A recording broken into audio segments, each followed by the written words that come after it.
Nasa coding to na ganitong klaseng ukit, makaukit sa bato. Nasa coding to. Ang tawag nito ay road sign or 2 meters distance yung naka-translate doon sa coding, sa code sign and symbol. Pero sa video na to, papaliwanag ko sa inyo sakto para maintindihan yung mabuti kung anong meaning ng road sign na to.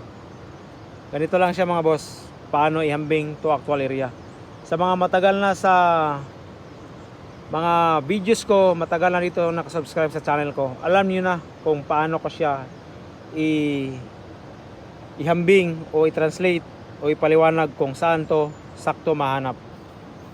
Sa mga bago pa itong video na to, makinig kayo para madagdagan yung kaalaman nyo at gumising kayo sa mga maling turo ng mga ibang nag-remap, didecode din. Direkta na natin mga boss. Ito, tignan nyo mabuti yung buong bato. Di ba? Naka 45 degree angle. Harap natin yung bato, nasa gilid, nakaukit yung dalawang linya. Di nga lang siya tuwid o perfect na line. At mayroon pa dito sa kabila. Ngayon, paano siya ambing? Dahil binabanggit ko naka 45 degree o naka posisyon down, 45 degree down. Madali lang siya i-compare. Tignan mo lang dito sa harap natin. Saan yung mountain na halos kapareho nito na kung ganito yung posisyon ng pagharap niya, gamitan mo siya ng kompas, ay tutugmang-tugma.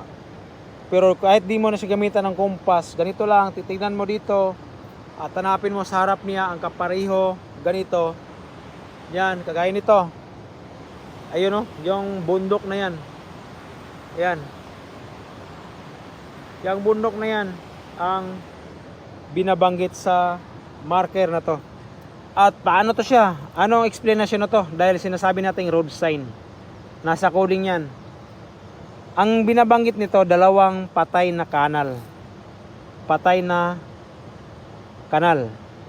Ibig sabihin, natutubigan lang kung uulan. Ito yung shape ng mountain Kibale na naka 45 degree na nakapahati sa iya is ito yung kanal.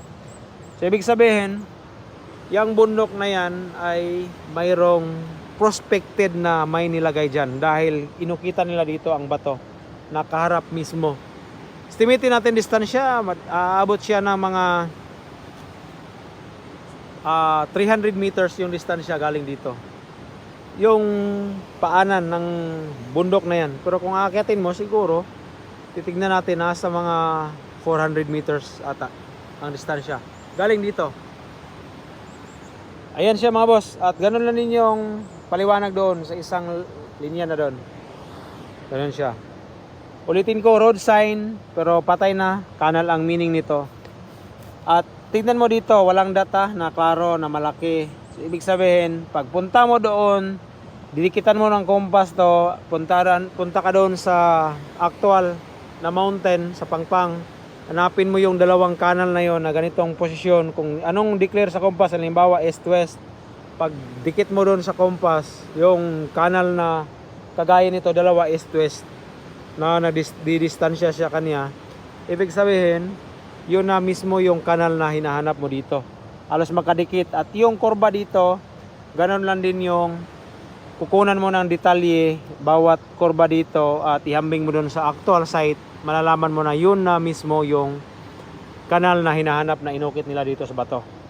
At saka dahil walang dot dito, another basahan din doon sa actual site sa dalawang kanal na yon, hanapin mo sa kanila sa dalawang kanal kung may mga marker doon, possible na mayroon at hindi pwedeng wala, mayroon yan, mahanap mo doon at doon mo basahin at nagtuturo sa tunay na site. Ganon siya mga boss. Kagaya nito sa uluhan niya, sa ibabaw ng kanal, mayroon siyang dot dito at ito. Dot siya nga triangle at ito na C form. Ibig sabihin dito mo siya babasahin. At saka dito na parte, hinapin mo lang, mahanap mo, matutukoy mo yung sinasabi ko. Kagaya nito pa, dalawang pinong nipis na linya. Ibig sabihin, pinong kanal lang to, na parte na to. At dito yung pinakamalaking kanal. Ganun lang siya. Sana may nakuha kang idea sa mga pinaliwanag ko sa araw na to. At sa mga bago pa at naintindihan mo yung paliwanag ko, please subscribe. Waway Compass, the True Guide of Treasure. Sa mga matagal na, maraming salamat at please share this video. Thank you.